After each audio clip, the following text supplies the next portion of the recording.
Have you ever looked at the universe and wondered, why does everything seem so perfectly set up for life?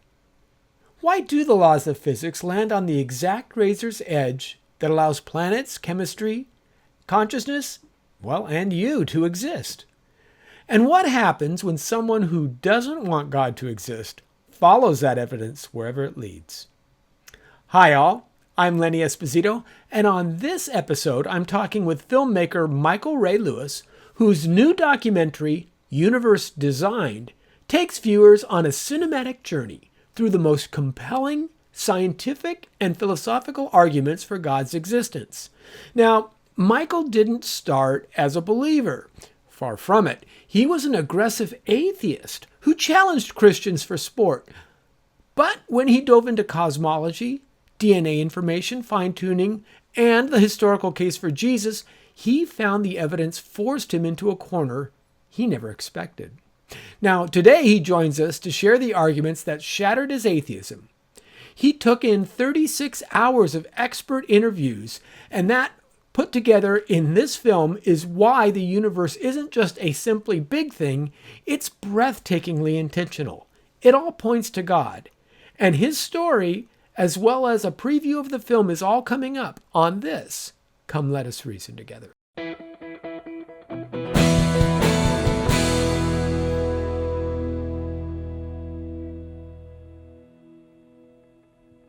Well, again, welcome back, everyone. My name is Lenny Esposito, and as I said, on this episode, we're going to be talking about a new documentary that's debuting as of December 3rd. It is entitled A Universe Designed, and it is put out by my guest, Michael Ray Lewis. Michael, first of all, welcome to the program. Glad to see you here. Thank you so much for having me, Lenny. Well, I'm excited to see this film. I looked at it and I've seen many familiar names, many of which have been on our podcast as well, so some of our viewers will know them. But let's talk a little bit about this, because this is a really interesting and unique opportunity. This is kind of a brand new film that you're putting out, right? It's something that's not been released before. And you yourself come from a background of non-belief, as I understand it. So can you tell me a little bit about that? Sure. So growing up, in my home, everyone would pretty much say that they believed in God, but we never talked about God. I'm pretty sure we had a Bible under the bed, but we never read it. And of course, we never talked about Jesus. And so growing up, I mean, really, it was kind of implied in my family, but we never had conversations about it. And so as I got older, I just really didn't think there was any good reason to believe it. I started getting into watching documentaries by Bill Maher. I watched another documentary called Zeitgeist, which basically said, Jesus, he's not a real historical figure. He's just a myth that's copied by all these other ancient myths. And so I kind of fell in line with that. And I thought to myself, well, there's no good reason to believe it at all. Especially watching those documentaries, because they would go around the streets and show just how Christians couldn't answer the tough questions that they brought up. And on top of that, the only real interactions I had with quote-unquote real Christians were the ones on the street corners with the signs and yelling at me that I'm going to hell. And so I really just didn't want anything to do with the belief system like that. And I became a pretty aggressive atheist. I mean, I enjoyed going and challenging Christians with hard questions and watching them squirm, right? Well, fast forward a little while later, and I get married to my wife, and she comes home to me one day, and just to kind of put this in perspective, so she did grow up in the church, and she was pulled away by some of her friends, and then obviously when I met her, I pulled her away as well. But a little while later, she came to me and she said, I feel like Jesus is calling me back.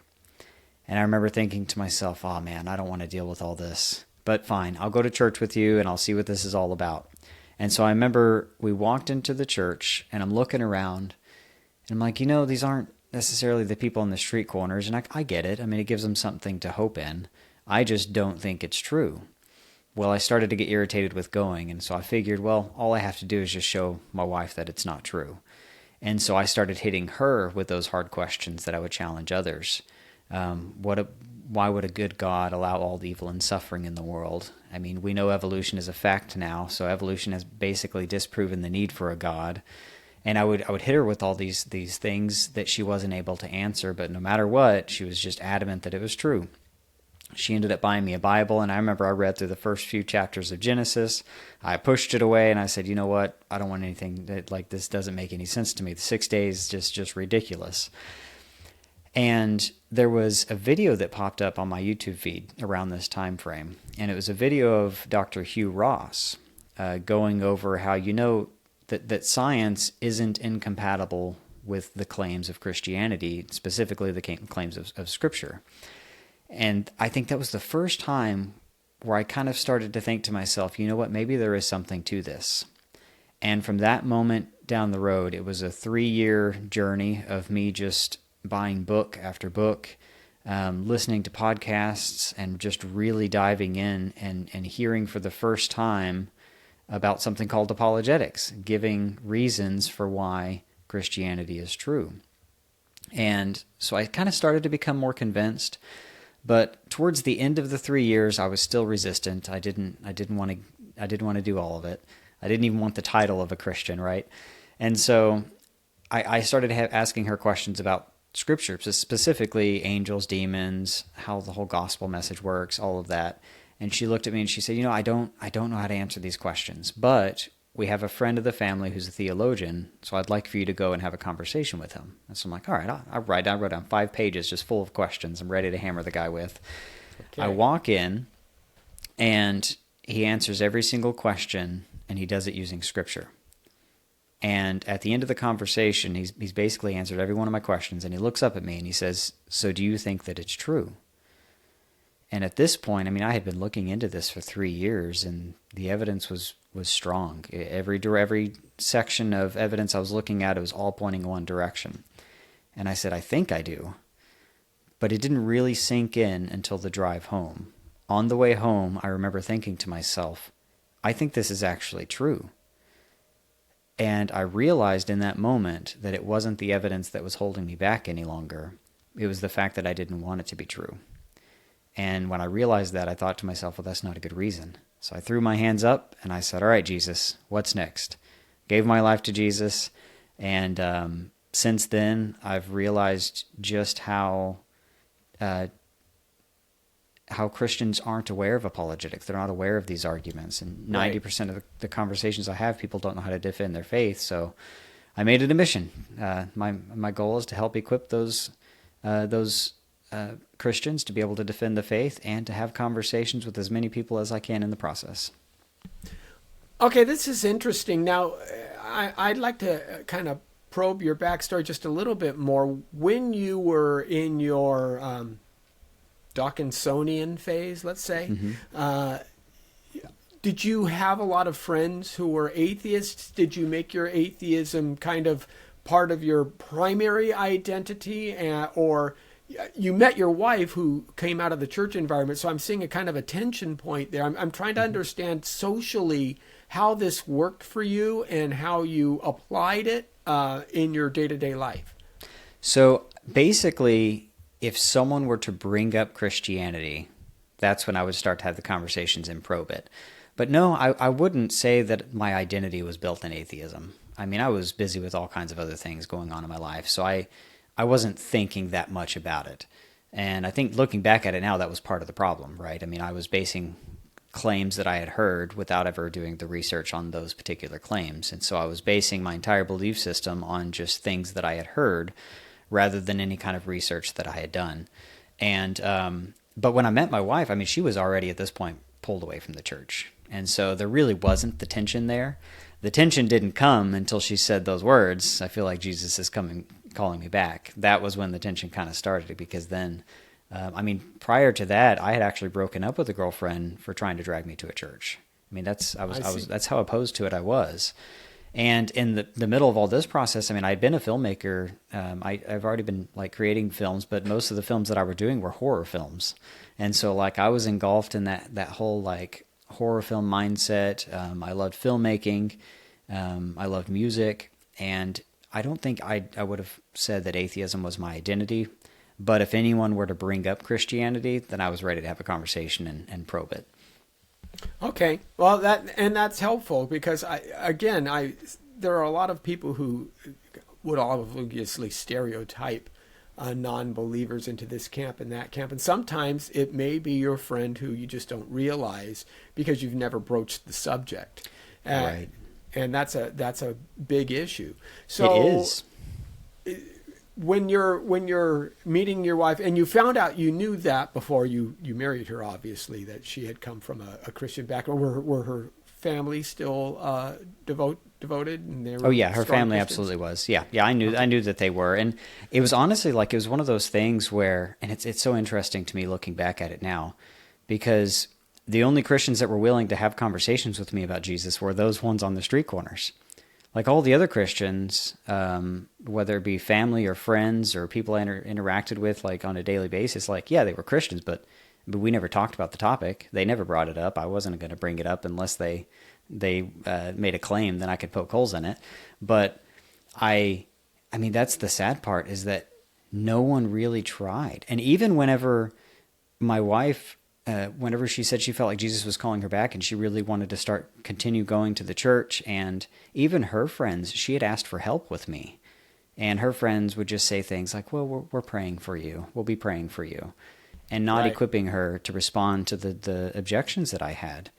And so it was tough for her during that 3 years, because she didn't know how to answer the questions, and she didn't have anyone kind of back behind her helping her answer the questions.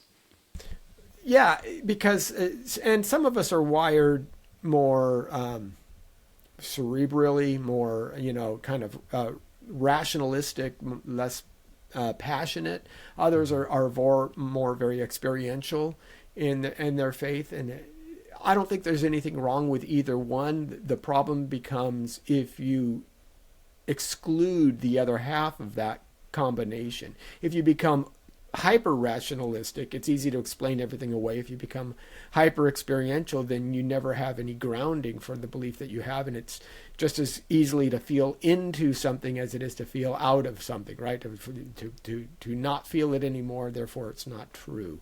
Exactly. And you seem to have come at it from a factual, more reasoned approach. You mentioned Hugh Ross. Who are some of the other early individuals who influenced you?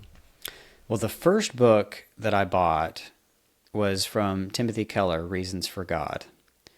That was the first book that I had really started to read, and then I started diving into Evidence Demands a Verdict. I read Hugh Ross's book, Why the Universe Is the Way That It Is. I read J. Warner Wallace's book, Cold Case Christianity. And so I really just started kind of diving into it, and I mean, all of these people are kind of connected, and so once you kind of start diving into one, it's like a rabbit hole that you get to dive into. It's not a big group. It's not it's a small fraternity of it. Which is crazy to me. It doesn't, in my mind, it doesn't make sense. Like this, I just don't. I can't grasp someone's mindset, and I even know too, because I have conversations with people in the church, and people are like, yeah, I've always believed it. That's just always what I've known. Right. And in my mind, I can't wrap my head around that, because I'm like, well, I mean, it's either true or it's not true. Like, you can't just like go based on the way your parents raised you, or like you said, the feelings that you have. Like one thing I'm always committed to is I don't like to trust my feelings. So while some experiences that I have may be legitimate, I test them to make sure they're legitimate. And so, I don't know, I just couldn't wrap my head around that. And especially when there's just so much evidence out there that we can equip ourselves with. We really do have the best worldview. It really does best explain the reality we find ourselves in, and no other worldview holds up to it. So, given the evidence, let's stay on that a little bit. There are a lot of evidences offered in apologetics. Mm-hmm. Some of them are kind of more broadly construed as to proving that there is a God versus a non-God. Say the cosmological argument, for example, the idea that out of nothing comes. Others are very specific to Christianity. Did you find that certain evidences or facts or arguments held more weight with you than others? And what were the ones that you found most convincing initially? And what were the ones that, it sounds like, you had some very specific questions about Christianity closer to the point of your conversion, and that required a really direct theological answer. So I'm kind of curious as to, did you make that distinction? Was it just an accumulation of all the evidence, or were there certain pieces of evidence that stuck out to you specifically? There were a couple that really stuck out to me. I mean, ultimately, it was just the overwhelming cumulative case, but a few that really stuck out would be the fine-tuning argument, the teleological argument for design, what we see in the universe, and just the odds of a universe that could sustain life, much less intelligent life. And I think that one is one that really got me. That actually came from specifically when I was reading Hugh Ross's book, Why the Universe is the Way That It Is, and just seeing just how many parameters, not even just within like the laws of physics, but even the parameters of like where the Earth needs to be, what kind of tilt it needs to be on. It needs to be the right sun. It needs to be the right spot within the solar system. You need to have the right type of planets around you. There's certain events that have to unfold just right in order for the Earth to be able to support life, and just so many of these just pile on top of each other to just show that it's impossible that we should be here, but yet here we are, and here we are able to ask the question, why am I here? And then when it came to more specifically Christianity, I think one of the strongest, most compelling things is just Jesus, the impact surrounding Jesus. J. Warner Wallace covers this, where I mean, this guy seems like a completely insignificant figure in history. He had no royalty, no money, no kids to extend his legacy, and yet this guy somehow makes an impact on the course of human history, where he is the most known historical figure, the most recorded historical figure. And then everything just surrounding the evidence of the resurrection. Because if that event happened, well, then every other belief system is false. And what Jesus claims is about reality is true. And so I think those were the most compelling ones. And when it came down to that cumulative case, I think the reason I was so resistant, looking back at it now, I think I was so resistant because I just didn't want to lose control of my life. And if I were to admit that this was true, I would have to admit the fact that I don't have control of my life. And at the time, I probably wouldn't have said that, but looking back at it, that's what I think was holding me back, because the evidence was sound, and the evidence is sound. It really is overwhelming just how good the case is for Christianity.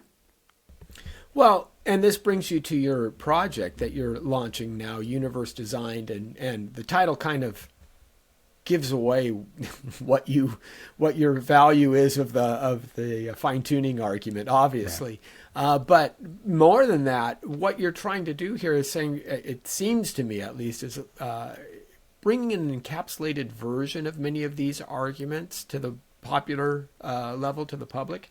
So why don't you tell me a little bit about the film, as well as how it's being released, because it's going to be released on the 13th, this weekend, as this is playing. So why don't you give me a little bit of background on that? We could talk a little bit more about it.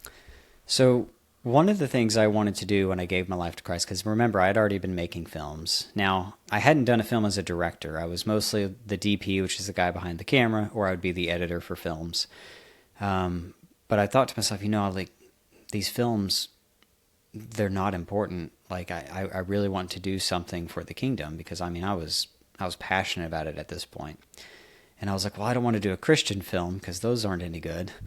And then I was like, I just couldn't figure out in my mind what type of film I wanted to do. And my wife looked at me and she said, well, why don't you do a film based on the evidence that convinced you it was true? And I said, I'm going to do that. I figured what I would do is I would go find a bunch of people who used to be atheists, maybe give their testimonies and reasons for why they came to believe. And she was like, no, why don't you email the people that you read all the books that you read? And I said, okay, I'll try it. So I sent Frank an email, I sent Hugh Ross an email, all these guys, I just started sending out emails, and one by one they started responding and saying yes. And so I didn't even have a plan. I got plane tickets, flew out there, got my camera, set it up, and I just started asking them all the hard questions I had whenever I was an atheist. And I ended up with about 36 hours of content that I had to condense down to an hour and 20-minute movie. And I had to make it tell a story. And one of the things I didn't want to do is I didn't want to just build the case for the existence of a God, but I wanted to build the case for Christianity specifically, for Jesus being who he claimed to be specifically. And so what I do in the film is I take you kind of on a journey. I take you through the evidence, but I do it in the softest approach that I can, because I'm in the back of my mind while I'm putting this together, all I'm thinking of is my atheist self. What would I have responded to?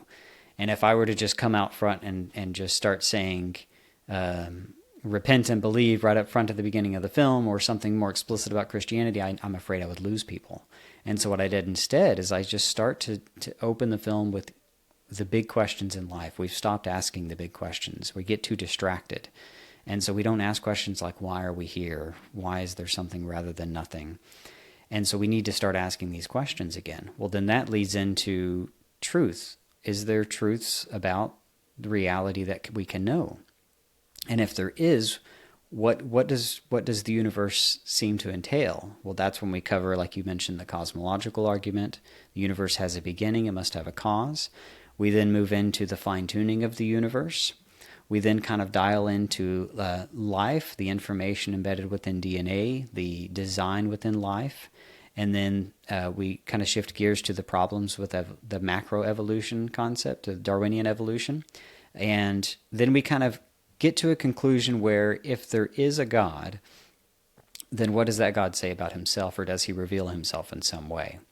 And that's where we dial into which religion best explains all of this. So we get into the manuscript evidence, just how reliable is the Bible, and then what kind of historical claims did Jesus make? What kind of historical evidences do we have surrounding his life and death and resurrection? Ultimately delivering the gospel message and inviting people to discover the evidence for themselves, because you can't build an entire case in an hour and 25-minute movie. And so my goal in making the film was to make it in such a way that I pique people's curiosity. I get them thinking about it. So I can cover an argument, not extensively, but I can pique your curiosity, cover another argument, and at the end of the film, it's kind of a challenge for you to go and do the research yourself. So I kind of based my approach on Greg Koukl's book, Tactics. My goal is to plant a stone in someone's shoe, and that's what I attempted to do with the film. And then therefore, there will be follow-up materials as well that people who are exploring the evidence and looking for answers can continue on, and those can be found on the film's website. Is that correct? Yeah. So basically what I do, because my goal is to direct people to the resources that are already out there. And so on the website, it's universedesign.com, there's a resource tab. And if you click the resource tab, it takes you to all of the ministries of all of the scholars in the film and some additional scholars outside of the film, just resources that I used in my journey. And the hope is that people will go and just start diving into it, discovering apologetics, discovering the arguments that are out there, and just being able to do the research themselves. That's the goal, is to direct them there. And this is, it's an evangelistic tool. This is the type of film that if your unbelieving friend or family member, you've been trying to have conversations with them, maybe invite them to watch this with you, or maybe just challenge them to watch it by themselves, and then try to have conversations with them afterwards. And it would be a great conversation starter, and that's the goal, is for this to be that evangelistic tool that you can kind of use in conversations with people. Now you're using online resources, social media and others, and it's a distribution medium here. So are you releasing it? You're releasing it on, I'm assuming, YouTube. Also, Instagram has. What are the other channels where people can find the film? So it's not going on social media platforms. It'll be released on the main streaming rental platforms. So Amazon, Google TV, Apple TV, Fandango. Those will be the platforms that the film will be released on. I don't know about YouTube. I think if YouTube has like a rental platform, because the goal is... They do, yeah. Right, so then it'll probably be on there as well. my distributor, that's Collide Media Group, so they're the ones kind of handling all of that. But I know it'll be on all the major streaming platforms where you can rent or purchase films. And then in addition, I'll be selling DVDs and Blu-rays and stuff like that on the website as well. Okay, so if you're a church group or something like that, you can buy a license or you can buy a DVD in order to show it for your church. Exactly. We're going to have an option on the website, so if there's churches that want to screen it at their church, I'll have an option for licensing for the year. And then in addition, I am also willing, if a church wants me to come out, maybe give my testimony and do some like Q&A and stuff after that as well, we'll be willing to do that as well. Okay, so online has great distribution power, obviously, because it gets you immediate access.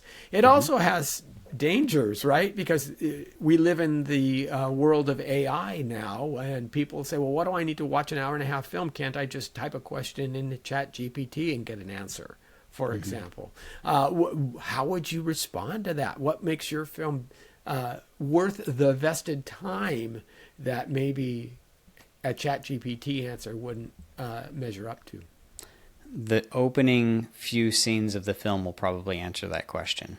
The entire purpose of the film is to stop, slow down, and start to think about big questions again. And what we tend to do is our information is coming at us so quickly that our attention spans are going down. And I even know this when I was creating the film. I intentionally cut to a new visual every 6 seconds because I know that people, they need that to keep interest.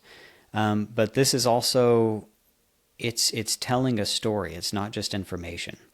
It's a cinematic approach to apologetics. It's taking some of the best arguments and putting them in a package that takes you kind of on a journey of some of the best arguments that are out there. And ultimately, I mean, really, it keeps you engulfed in the design of the universe. I mean, I tried to put the visuals of the way that the cell is designed. I use lots of images from Hubble and James Webb just to show like the gravity of it, because what we tend to do is we're inside on our cell phone all day.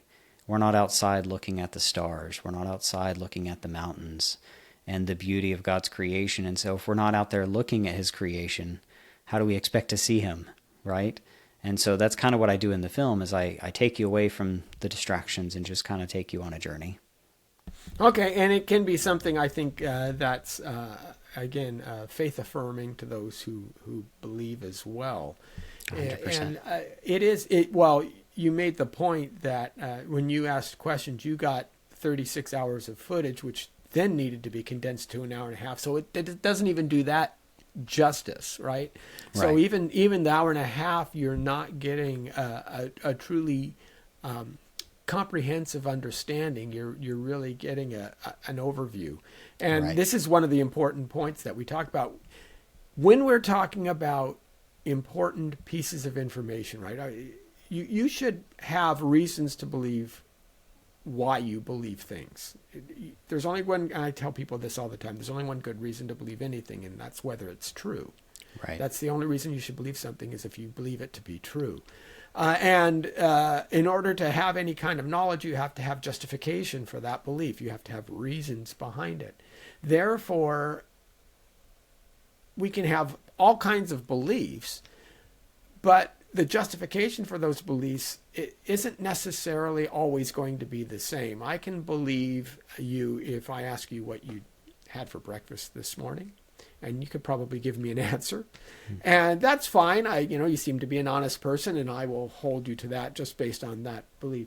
But if you're talking about something like neurosurgery, and if I have cancer and I'm discussing with my doctor how to approach that treatment, that's a more important issue. And because it's a more important issue, it requires a lot more confidence in the trust that I'm going to place into it, the confidence in the belief that this diagnosis is true, that this treatment will be workable. So I want to see more evidence based on that, or more substantial evidence. And so what you're saying is we're talking about the biggest issues of life. And shouldn't we therefore allow a significant amount of time and dedication to finding the evidence for them. Exactly. And being able to put some ideas that we may already have to the side to really take a deeper look at it. Because one of the biggest problems I have in conversations with people who are not Christians is they have this objection towards God, and it's not even the God of Scripture. Like when you really probe them and try to have conversations with them, like they don't have a proper understanding of the Christian worldview. And so they're rejecting something they're rejecting the wrong thing, right? And so it's important for us when we're out there having conversations with people to also, you need to really kind of lay it out and draw out other people's belief systems and really challenge them in what they believe. Because you're right, we all need to be ready to give those answers and give those reasons for why we believe it. And unfortunately, so many people don't, Christians and non-Christians alike. So as you were developing this film and as you were working on it, let me ask you this question. Were there any arguments that you came across that perhaps you hadn't heard before, things that maybe have surprised you, new ideas in developing the film? Tell me what those may have been. I think at this point I had heard a lot. I was already engulfed in it. But I think one that popped up was the argument for desire. I think that was a new one to me.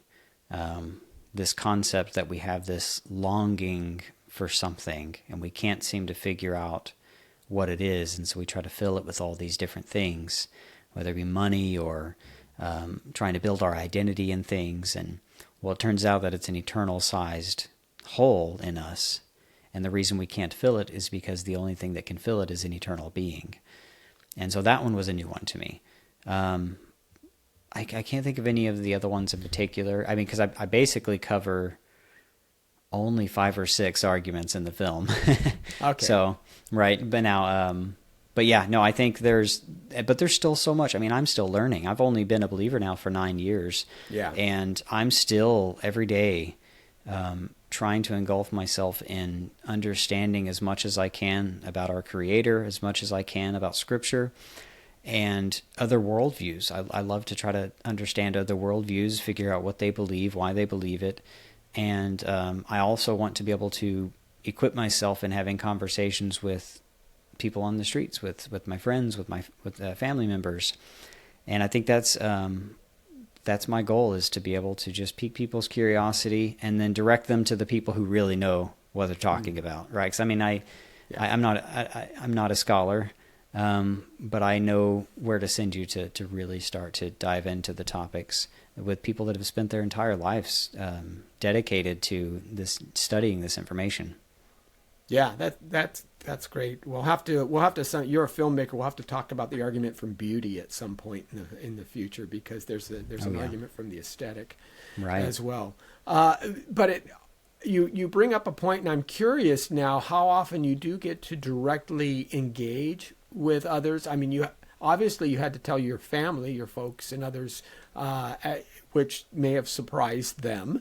But also, do you have the opportunity from time to time to talk with other folks on the street? You had mentioned that only the people who were kind of shouting with the signs were the ones that wanted to talk about Christianity with atheists. How do you do it? So when I first gave my life to Christ, I didn't like people. I didn't like talking to people. But I just felt it, like I need to share this with people. Like, if this is actually true, people need to know about it. But I was scared. I think I knew the information, but I didn't know how to present the information to others. I was afraid I would stumble over my words, or I wouldn't know what to say. And so I held back, and I didn't share with anyone. And then one day I got a call from my dad, and he told me that my grandma was passing away in the hospital, and that they needed me to come up there to kind of say my goodbyes. And I remember I got there, and at the time she was conscious and aware and talking to everyone. And I had a unique opportunity at that moment, because remember, I had never heard any of these people talk about Jesus. And I had an opportunity to talk to her about Jesus. And I could just feel it, like the Holy Spirit was burning, and I just knew, like, I need to have a conversation with her. And I didn't. And she passed away because I was too scared to have that conversation. And I was devastated. I left the hospital. I was crying. I went and talked to my pastor. I talked to, there was a chaplain in the hospital that had prayed for her. And I'm over here like questioning him. Why didn't you share with her? Why didn't you share Jesus with her? And I remember his response was, well, I don't want to push it on anyone here. And I'm thinking, she's dying. Yeah. Well, I didn't take that opportunity. And ever since then, I made a commitment. I said, I won't ever let that happen again. And so since then, I bring up God in the conversation within the first 5 minutes of anyone that I talk to, whether it's the guy trying to sell me solar panels on the house, whether it's the guy changing my oil, whether it's a friend or a family member I happen to be hanging out with. I've learned to just jump in and ask them questions. Greg Koukল's book Tactics really helped me with that. It helped me to realize that like you can have a conversation with someone even if you don't know how to respond to all the topics. You can still draw out and try to understand their worldview, try to present your worldview. And since then, I have conversations with people all the time. I think if you prepare yourself, God's going to put people in front of you because it happens once a week at least. I have conversations with either someone who thinks they're a Christian but may not really be a Christian, or someone who's not a believer. And it's all I can talk about. It's all I care to talk about now. Well, that's awesome. That's great to hear. Greg Koukl, of course, a good friend, and his Tactics. It's on its 10th anniversary printing now. So they released it in an expanded edition a couple years ago, which is very, very helpful in this regard. Let's talk about some other folks you have in the film. Frank Turek, of course, who's fairly well known, especially after September's tragedy. He's become more visible kind of in the Christian circles. And you also mentioned J. Warner Wallace, who's been a good friend of the ministry as well, cold case detective. His book, Cold Case Christianity, is an excellent place to start. Stephen C. Meyer of the Discovery Institute. Stephen Meyer has been a guest on our show. We've talked with him a lot before. Return of the God hypothesis. And so you must be talking a lot about science with him, right? As well as with Hugh Ross, and how those things kind of sculpt, as well as Fuzz Rana, also from Reasons to Believe. And then you had Sean McDowell and Mary Jo Sharp and Mike Licona also on. Tell me what they kind of talked about in their topics.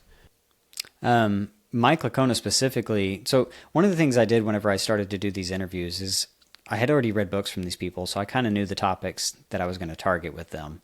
So it wasn't like I went into it asking everyone the exact same questions. They were very targeted questions and specific questions, especially with Mike. I mean, he's the New Testament scholar, so that's where I was focusing my attention, was the evidence surrounding the resurrection. And so I tried to, with everyone in the film, ask them the questions that were geared towards their specialties. But then there were a few questions I asked all of them. I would ask all of them to talk about the big questions, the importance of asking the big questions. I would ask all of them to give a response to non-believers. Like, what if they were sitting in front of someone who didn't believe? What would you say to them in this moment? But yeah, I mean, it's kind of crazy how I edited the film together, because this took 4 years for me to make. Wow. I've been working on it now because it's a passion project. I mean, I have a day job as well. And so this was just something I felt I needed to do. But when I went through the editing process, I don't know, it was a really cool. Remember how I say I don't always trust my experiences? Well, this was an experience that I had, is that it was like the Holy Spirit just took over. It's like each particular response, it would just kind of flow together as I went through the edit. And it's really cool because I don't have a narrator for the film. I didn't put myself in it, and I don't have like a voiceover narrating you through these topics. Oh, okay. Instead, I just let the scholars speak for themselves, and I just created it in such a way that it flows naturally and the topic continues with them.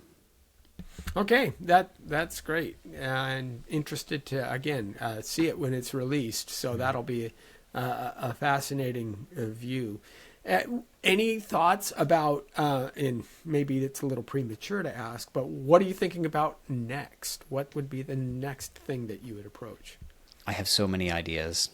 So when I decided I was going to make this film, I basically just created a website and created a donation page and just started asking for help because I didn't have money to produce a film. And I was able to raise $150,000 to make this film with, which is not a lot. I mean, when you look at the big picture and how much films cost, it's really not in the grand scheme of things. It's the only way I was able to keep the budget as low as I did is because I did most of the filming myself and I did the editing myself. But my hope is that this film will generate a larger budget for the next film. I have tons of ideas on topics that I want to cover, some possible documentaries, some possible narratives, maybe narratives about some of the stories and lives of the scholars that are in the film. But it really all depends on what happens with this film, how much this film generates. Because if it doesn't generate a lot, maybe I'll do another documentary on a lower budget. But if it generates a higher budget, then maybe we can do a bigger production. But no matter what, every film that I create will be geared towards apologetics and towards directing people to apologetics. Because like I said before, in conversations with people, 90% of the Christians that I come into contact with don't even know what apologetics is. They don't even know the field exists. Well, I mean, it can be scary to your average layperson. They think that it requires hours and hours of study and intellectual rigor, and you have to, learn facts. It's like going to school again, people will tell me, right? And that's true to an extent, but also you don't, as you say, you don't have to know everything, number one. Yeah. Number two, you can use outside tools and resources. It's, I guess we would call an open book exam. That's what this film is trying to do, right? It is an open tool that you can offer to others and sit with them instead of saying, you don't have to listen to me remembering all these facts. Let these guys talk about it. That's right. And so hopefully, I mean, I would imagine that you've felt that way as well, especially when you first started trying to share your faith. There's all these things that swim around in your head and you go, oh my gosh, how am I going to remember it all? But the other thing in all of this, and usually what people don't realize when I talk about the benefits of apologetics, is some of the benefits of apologetics are ministerial to one's self.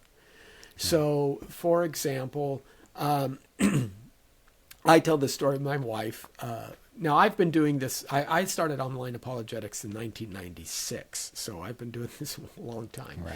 And my wife, we had our third child. We were going to have our third child, and she went into a disastrous distress syndrome where she was getting ready to die. So we drove her to the hospital. I thought she was going into labor. Turns out it was her kidneys shutting down. Blood pressure was through the roof. She had no red blood cells. It was a horrible, horrible thing. They had to take an emergency C-section for the baby in order to reverse the process. And I'm sitting here in a dark LDR room as they've whisked her off to emergency. And I'm just looking up at the ceiling going, what just happened? What's going on, And as is most Christians want, you start to pray. Right. And have you ever had the experience of what I call the Job cascade, where you have a tragedy and you start to pray and then things get worse? Mm-hmm. They don't go up, they go down. And it's at that point that most people that I know start asking these questions. What if my prayer is only bouncing against the ceiling? How do I really know? And I remember actually thinking that stuff. But as soon as I thought about it, a second thought came into my mind. I said, well, I can't doubt that God exists. I know that's true because I've already researched it. I've actually looked at the best minds on the other side of the argument. And I found how poorly they are arguing, how their reasoning doesn't stand up. And I can't doubt that Christ didn't raise from the dead. I know that's true. I've looked at the historical evidence. So I don't know what's happening right now, but I can trust that God does. And this is the part of the thing that people don't realize that apologetics does for oneself, because they don't self-analyze until you hit the grandmother who's dying. Exactly. Secondly, what happens is you actually find out more about God, and you become, as you find the grandeur and the fine tuning and the specificity that's involved and the detail to which God goes to in order to make not only that you exist, but that you will thrive through him, your attraction to God grows more deeply.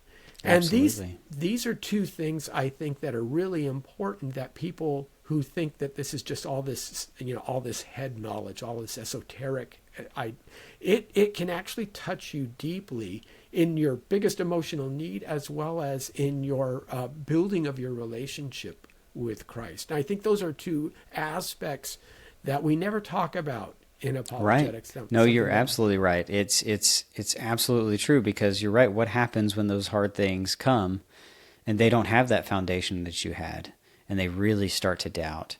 But on top of that, then they run into other people who are showing them, what you believe is all nonsense anyways. And so this is why it's so easy for people to deconstruct or fall away from the church, or because they aren't prepared for that they haven't prepared that foundation, so that whenever they start to emotionally have trouble with belief, they have no intellectual reason to believe it to begin with. Yeah, so I applaud these efforts, and I think that it would be interesting to, again, take this kind of further in how we walk and we grow in our faith. Let me turn a corner a little bit. Since you're a filmmaker, and obviously you have a lot of experience with cinema, you're probably a connoisseur of sorts. Mm-hmm.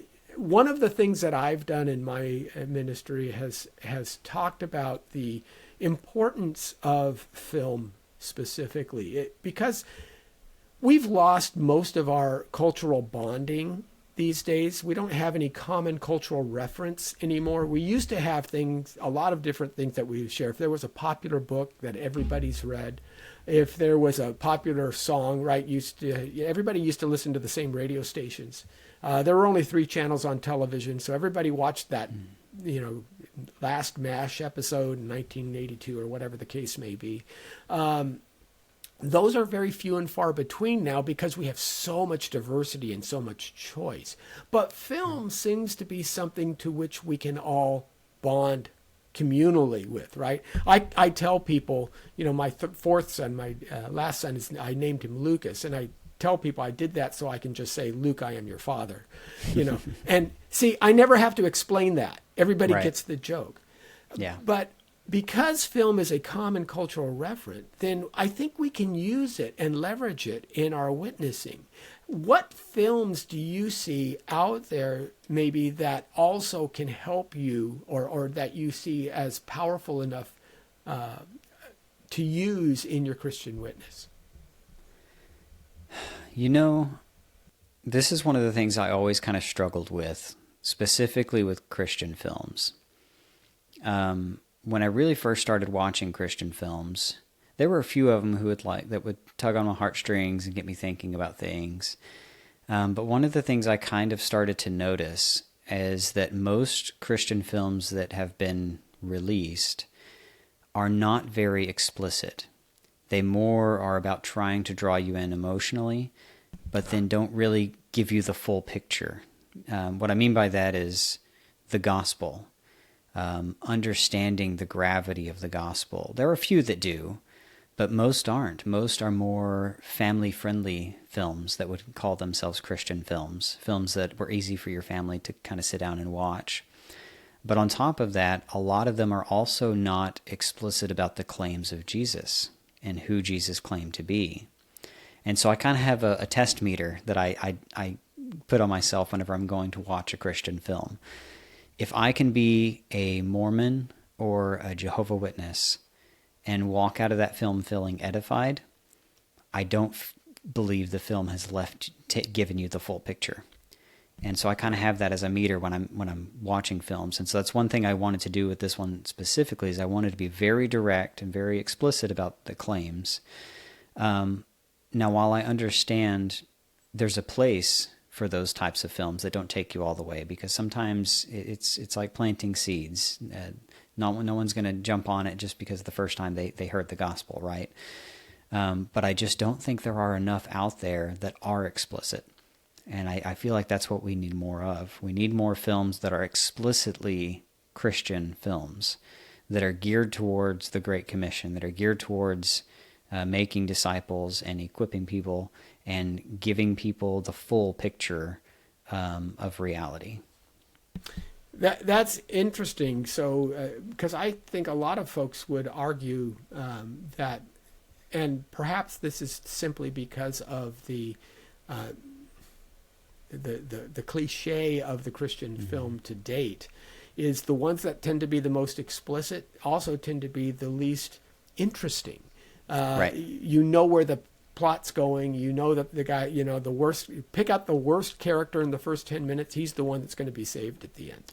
Right. Right. You just, right. You have, there's no tension in it.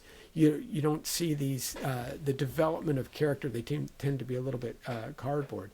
So right. One of the issues that we have is in this film is you do get these kinds of tensions. Right. I'm thinking that, hopefully you ever got to see the film Nefarious?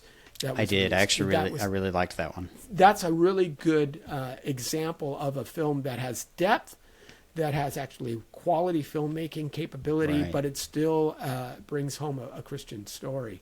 Right. There are secular films, and if you go back, see the Christian versus secular nomenclature really kind of fades away in earlier issues. So Chariots of Fire, that's a phenomenal film that bolsters the Christian faith. And Lilies of the Field with Sidney Poitier. What a wonderful expose of God's divine foreknowledge and kind of God's determination versus man's free will, and how both those things work together. Sergeant York is a great film in that regard. And there have been more current films, and I'm going through some of these right now, and I'm taking some folks with them, because they are not, the Bible believer, like kind of, you can get right. secular folks to watch them and non-believers to watch them and engage in conversations with them, which I think is, if you do this right, it's important. One of the areas that I've really focused on is how the superhero genre absolutely does that, because it takes all of the assumptions of Christianity and puts them in a character that you actually will root for. Where if the guy's a Christian, the atheist won't root for him because of the biases that you talk about. But if he's if he's got a Marvel character, then he's going to root for the guy. So there's all of those kinds of approaches that you can be creative with as well. Oh yeah, I think it's interesting you say that, because it's one of the things with film is there's always a goal in mind, no matter what the film is. Like you're always directing the audience towards a specific end game, so to speak, right? There's a goal in the film that you're trying to get people to. And so the question is, how do I get people to that goal? And what I want to do in my films is I want to do that the same way I do it on the streets. When you go to the street, you're guiding people to understand the gospel. You're not just telling them the gospel. And so I want to attempt to do that, because that's what you do in film. And I think that's the problem with the Christian films that are explicit, is they're just telling you the direction they're going. Well, you're not supposed to tell the audience the direction you're going. You're supposed to let the audience be the ones narrating it and directing themselves through it.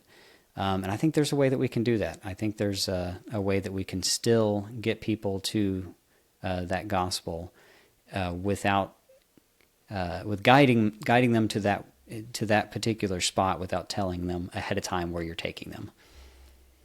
Okay, well, that's wonderful. Universe Designed will be released starting on December 13th on, Apple, Amazon, Google, Fandango, most major digital platforms. If you don't see it on your platform, you can always go to the Universe Designed website. And the official trailer's out there right now, right? So you can watch the trailer. Matter of fact, we may actually just put the trailer in here as well, and so you can kind of get a feel for it. And any last thoughts before we close? The only thing I would like to say is that I would recommend, like I said before, that if you have a non-believing friend or a family member, this is the film you want to sit down and watch through it with them. And watch it ahead of time so you're kind of prepared for the types of questions that may come up. But I also just hope that this is a film that will excite believers to understanding the importance of this. Because like you said, it's a lot of people are afraid to look into apologetics because of all the head knowledge and the things they're kind of scared about diving into. But the hope is that this film is a way to kind of take it down a level. It's still information heavy, but it's just light enough for you to be able to grasp it, to really understand it, and then hopefully just excite you that what you believe is actually true. All right. Michael Ray Lewis, thank you so much. Appreciate it. We'll have all the pertinent links down below in the description as well.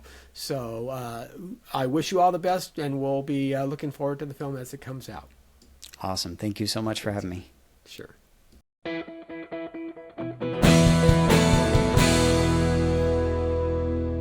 Thank you for watching this Come Reason video. I hope you enjoyed it. If you'd like to see more videos like these, consider subscribing to our Come Reason YouTube channel by clicking on the subscribe button. And you can follow us on social media. Lastly, if you'd like to help keep these kinds of videos free, consider providing a donation by clicking on the donation button beside me. Thank you.